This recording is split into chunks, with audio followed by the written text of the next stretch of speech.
Hello, dear learners. Welcome to Brain Exercise. I am Kavita, and today I will discuss about the amendment of the Constitution from the Indian Polity M. Lakshmikant book.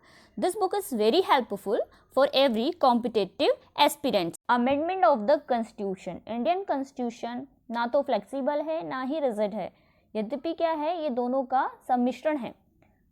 Constitution के part 20 के article 368 में parliament को संविधान एवं इसकी व्यवस्था में amendment की शक्ति प्रदान की गई है। संसद अपनी संविधायक शक्ति का प्रयोग करते हुए इस कॉन्स्टिट्यूशन के किसी उपबंध का परिवर्तन या निरसन के रूप में संशोधन कर सकती है। हालांकि पार्लियामेंट उन व्यवस्थाओं को संशोधित नहीं कर सकती जो संविधान के बेसिक स्ट्रक्चर से रिलेटेड हो। ये जो बेसिक स्ट्रक्चर वाली चीज़ थी, ये सुप्रीम कोर्ट द्वारा केशवानंद भारती मामले 1973 में दी गई थी। नेक्स्ट है procedure for amendment. According to article 368 में दिया गया है कि हम जो है अमेंडमेंट की प्रोसीजर किस प्रकार होती है। तो हम देखेंगे, initiated only introduction of a bill for the purpose in either house of parliament and not in the state legislature. Means संविधान के संशोधन का आरंभ जो है संसद के किसी सदन में इस प्रयोज्य के लिए विधेयक पूर्व स्थापित करके ही किया जा सकेगा, ना कि स्टेट लेजिस्लेचर में। यहाँ पर कहने का मतलब है कि संविधान में अगर संशोधन करना है तो उसके लिए जो भी बिल लाया जाएगा वो संसद के किसी भी सदन में लाया जा सकता है, बट स्टेट लेजिस्लेचर में नहीं लाया जाएगा। नेक्स्ट है, bill can be introduce either by a minister or by a private member and does not require prior permission for the president. जो बिल है वो किसी मिनिस्टर या फिर प्राइवेट मेंबर द्वारा पूर्व स्थापित किया जा सकता है और इसके लिए क्या है, प्रेसिडेंट की पूर्व स्वीकृति आवश्यक नहीं है। नेक्स्ट है, bill must be pass in each house by special majority. जो बिल है उसको दोनों सदनों में स्पेशल मेजोरिटी से क्या है, पास करना कंपलसरी है। यह बहुमत सदन की कुल सदस्य संख्या के आधार पर सदन में उपस्थित सदस्यों के 2/3 बहुमत या मतदान द्वारा होना चाहिए। नेक्स्ट है, each house must pass the bill separately, no provision for holding a joint sitting. Means प्रत्येक सदन में विधेयक को जो है अलग अलग पारित करना कंपलसरी है। दोनों सदनों के बीच असहमति होने पर दोनों सदनों की जो जॉइंट सिटिंग है में विधेयक को पारित करने का प्रोविजन नहीं है। नेक्स्ट है, if bill seek to amend federal provision of the constitution ratified by the legislature of half of the states by a simple majority, that is a majority of the member of the house present and voting। यदि विधेयक संविधान की संघीय व्यवस्था के संशोधन के मुद्दे पर हो तो इसे आधे राज्यों के विधानमंडलों से भी सामान्य बहुमत से पारित होना चाहिए। यह बहुमत सदन में उपस्थित सदस्यों के बीच मतदान के तहत हो। After pass by both the house ratified by the state legislature where necessary the bill is present to the president for assent। संसद के दोनों सदनों से पारित होने या एवं जो स्टेट लेजिस्लेचर की संस्तुति के बाद जहां आवश्यक हो फिर प्रेसिडेंट के पास सहमति के लिए भेजा जाता है। President must give his assent to the bill. राष्ट्रपति जो है वो बिल को क्या है, अपनी एसेंट दे देते हैं, मीन्स सहमति देंगे। वे ना तो बिल को अपने पास रख सकते हैं और ना ही संसद के पास पुनर्विचार के लिए भेज सकते हैं। अगला है, after president bill becomes an act. राष्ट्रपति की सहमति के बाद जो बिल है एक क्या बन जाता है, एक्ट बन जाता है, जिसे कहा जाता है संविधान संशोधन अधिनियम। और संविधान में अधिनियम की तरह इसका क्या हो जाता है, समावेश कर लिया जाता है। अब हम देखेंगे कि कितने प्रकार के अमेंडमेंट्स होते हैं, टाइप्स ऑफ अमेंडमेंट्स। आर्टिकल 368 दो प्रकार के संशोधनों की व्यवस्था करता है। ये हैं संसद के विशेष बहुमत द्वारा और आधे राज्यों द्वारा साधारण बहुमत के माध्यम से संस्तुति द्वारा। लेकिन कुछ अन्य अनुच्छेद संसद के साधारण बहुमत से ही संविधान के कुछ अनुबंध संशोधित हो सकते हैं। यह बहुमत प्रत्येक सदन में उपस्थित एवं मतदान साधारण विधायी प्रक्रिया जिसे कहा जाता है द्वारा होता है। उल्लेखनीय है कि ये संशोधन जो है आर्टिकल 368 के उद्देश्यों के तहत नहीं होते हैं। इसमें जो है अमेंडमेंट 3 प्रकार के होते हैं। सबसे पहला है bye simple majority of the parliament, मतलब पार्लियामेंट की सिंपल मेजोरिटी से जो पास होगा।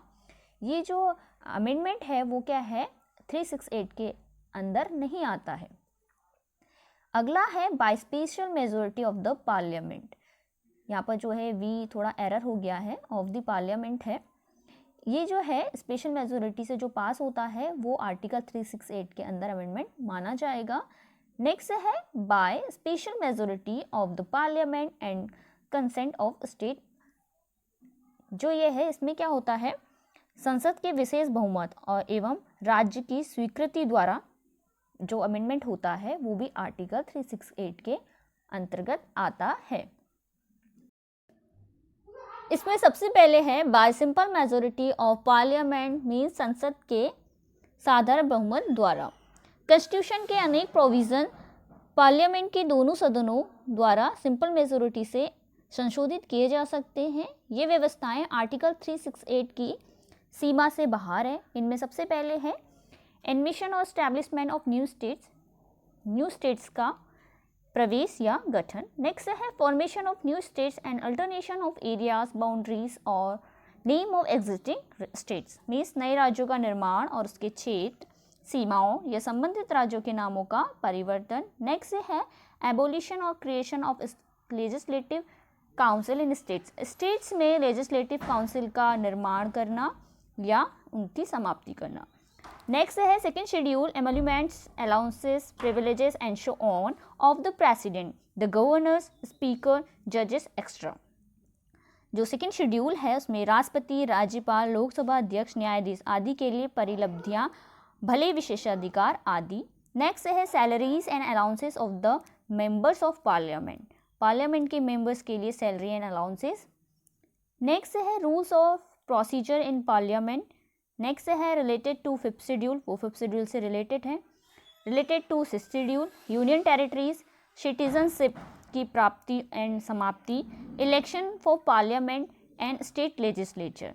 इसके अलावा पार्लियामेंट में इंग्लिश लैंग्वेज का यूज़, सुप्रीम कोर्ट में अवर न्यायाधीशों की संख्या, सुप्रीम कोर्ट में न्याय क्षेत्र को ज़्यादा महत्व प्रदान करना, संसद एवं राज्य विधानमंडल के जो निर्वाचन है वो, और निर्वाचन क्षेत्रों का पुनर्निर्धारण करना भी इसमें शामिल है। सेकंड है bye special majority of parliament means संसद के विशेष बहुमत द्वारा। कॉन्स्टिट्यूशन के ज़्यादातर प्रोविज़नों का संशोधन जो है स्पेशल मेजोरिटी के द्वारा किया जाता है। Provision which can be amendment by this way includes, पहला है फंडामेंटल राइट्स, सेकंड है directive principle of state policy, third है all other provision which are not covered by first and third category means वे सभी provision जो प्रथम एवं तृतीय श्रेणी से संबंधित नहीं हैं। नेक्स्ट है bye special majority of parliament and consent of state means संसद के विशेष बहुमत एवं राज्यों की स्वीकृति द्वारा। नीति के संघीय ढांचे से संबंधित संविधान के उपबंधों को संसद के विशेष बहुमत द्वारा संशोधित किया जा सकता है और इसके लिए यह भी आवश्यक है कि आधे राज्य विधानमंडल में साधारण बहुमत के माध्यम से उनको मंजूरी मिले। यदि एक कुछ या बचे या राज्य विधेयक पर कोई कदम नहीं उठाते तो उसका कोई फर्क नहीं पड़ता, आधे राज्य उन्हें अपनी संस्तुति देते हैं तो औपचारिकता पूरी हो जाती है। विधेयक को स्वीकृति देने के लिए राज्यों के लिए कोई समय सीमा निर्धारित नहीं है। Following provision can be amendment in this way, निम्नलिखित प्रोविज़नों को इसके तहत संशोधित किया जा सकता है। इसमें सबसे पहले है election of the president and its manner means राष्ट्रपति का निर्वाचन एवं उसकी प्रक्रिया। सेकेंड है extend of the executive power of the union and the states, union and its state की कार्यकारिणी की शक्तियों का विस्तार। थर्ड है supreme court and high courts. Fourth है distribution of legislative power between the union and the states, केंद्र एवं राज्यों के बीच विधायी शक्तियों का विभाजन। नेक्स्ट है any of the list in this seventh schedule, seventh schedule से संबंध कोई विषय। Representation of states in parliament, संसद में राज्यों का प्रतिनिधित्व, power of parliament to amend the constitution and its procedure, संविधान का संशोधन करने की संसद की शक्ति और इसके लिए प्रक्रिया। आर्टिकल 368 भी इसके अंतर्गत आता है। नेक्स्ट है criticism of the amendment procedure, mean संशोधन प्रक्रिया की आलोचना। अभी हमने देखा कि कॉन्स्टिट्यूशन में अमेंडमेंट किस प्रकार होता है, उसके कितने टाइप्स होते हैं। अब हम इसकी क्रिटिसिज्म देखेंगे। कई लोग इसकी क्रिटिसिज्म भी करते हैं और वो किस बेसिस पे करते हैं वो हम देखेंगे। पहला है there is no provision for a special body like constitutional convention or constitutional assembly for amending the constitution. Means संविधान संशोधन के लिए किसी विशेष जो बॉडी है जैसे संवैधानिक सभा या संवैधानिक परिषद हेतु कोई उपबंध नहीं है। संसद को संविधायी शक्तियां व्यापक रूप से प्राप्त हैं, कुछ मामलों में राज्य विधानमंडल को भी। दूसरा इसका क्रिटिसिज्म होता है कि power to initiate an amendment of the constitution lies with the parliament. संविधान संशोधन की जो शक्ति है वो संसद में निहित है। नेक्स्ट है major part of the constitution can be amendment by the parliament alone either by special majority और बाय अ सिंपल मेजोरिटी। संविधान के बड़े भाग को अकेले संसद ही विशेष बहुमत या साधारण बहुमत द्वारा संशोधित कर सकती है। सिर्फ कुछ मामलों में राज्य विधानमंडल की जो है संस्तुति भी आवश्यक होती है, वह भी उनमें से आधे की होती है। जबकि अमेरिका में क्या होता है, यह क्या है 3/4 राज्यों के द्वारा अनुमोदित होना आवश्यक होता है। नेक्स्ट है constitution does not prescribe the time frame within which the state legislature should ratify or reject an amendment submitted to them. संविधान के स्टेट लेजिस्लेचर्स द्वारा संशोधन संबंधी मंजूरी या उसके विरोध को प्रस्तुत करने की समय सीमा निर्धारित नहीं की गई है। वह इस मुद्दे पर मौन है कि अपनी संस्तुति के बाद क्या राज्य उसे वापस ले सकता है। नेक्स्ट है there is no provision for holding a joint sitting of both the houses of parliament if there is a deadlock over the passage of a constitutional amendment bill. Means किसी संविधान संशोधन अधिनियम के संदर्भ में गतिरोध हो तो संसद के दोनों सदनों की संयुक्त बैठक का कोई प्रोविजन नहीं है। दूसरी तरफ एक साधारण विधेयक के मुद्दे पर संयुक्त बैठक आहूत की जाती है। मीन्स इसमें जो क्या है, अगर दोनों पक्ष की तरफ से, दोनों सदनों की तरफ से अगर असहमति होती है तो जॉइंट सिटिंग का कोई प्रोविजन नहीं होता है। तो इस बेसिस पे इसकी क्रिटिसिज्म की जाती है। नेक्स्ट है process of amendment is similar to that of a legislative process. संशोधन की प्रक्रिया विधानमंडल प्रक्रिया के समान है। केवल विशेष बहुमत वाले मामलों के अतिरिक्त संविधान संशोधन को संसद से उसी तरह पारित किया जा सकता है जैसे साधारण विधेयक को। अगला है provision relating to the amendment procedure are too sketchy. संशोधन प्रक्रिया से संबद्ध व्यवस्था बहुत अपर्याप्त है, अतः इन्हें न्यायपालिका को संदर्भित करने के व्यापक अवसर होते हैं। अब हमने देखा कि इनकी क्रिटिसिज्म किन किन बेसिस पर होती है, बट इन कमियों के बावजूद यह नहीं नकारा जा सकता कि प्रक्रिया साधारण व सरल है और परिस्थिति और आवश्यकता के अनुसार है। प्रक्रिया को इतना लचीला नहीं होना चाहिए कि वो सत्तारूढ़ पार्टी को अपने हिसाब से परिवर्तित करा ले, ना ही इसे इतना कठोर होना चाहिए कि आवश्यक परिवर्तन को भी स्वीकार ना कर पाए। इसमें केसी वेयर ने ठीक ही कहा है, लचीलेपन व जटिलता के बीच बेहतर संतुलन है। इस संदर्भ में पंडित जवाहरलाल नेहरू ने संविधान सभा में कहा, हम इस संविधान को इतना ठोस बनाना चाहते हैं जितना स्थायी हम इसे बना सकते हैं, और संविधान में कुछ भी स्थायी नहीं है, इसमें कुछ लचीलापन होना चाहिए। यदि आप संविधान को कठोर और स्थायी बनाते हैं तो आप राष्ट्र की प्रगति को रोक सकते हैं। इसी तरह डॉक्टर बी आर अम्बेडकर ने संविधान सभा में महसूस किया कि सभा ने इस संविधान में किसी अंतिम और भ्रमित मोहर लगाने से स्वयं को दूर रखा है।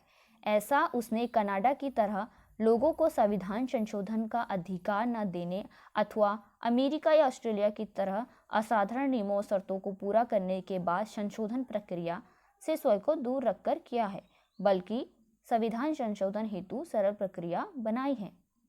केसी वेयर भारत के संविधान में विभिन्न प्रकार की संशोधन प्रक्रिया के प्रशंसक है। वे कहते हैं संशोधन व्यवस्था में यह विविधता बुद्धिमत्तापूर्ण लेकिन मुश्किल से ही मिलने वाली है। ग्रीनविल ऑस्टिन के अकॉर्डिंग संशोधन प्रक्रिया अपने आप में सिद्ध करती है कि यह संविधान का सर्वाधिक स्वीकार्य भाग है। यद्यपि यह बहुत जटिल है, यह काफ़ी कम संविधान का विविध गुण वाला है। Thank you for watching this video.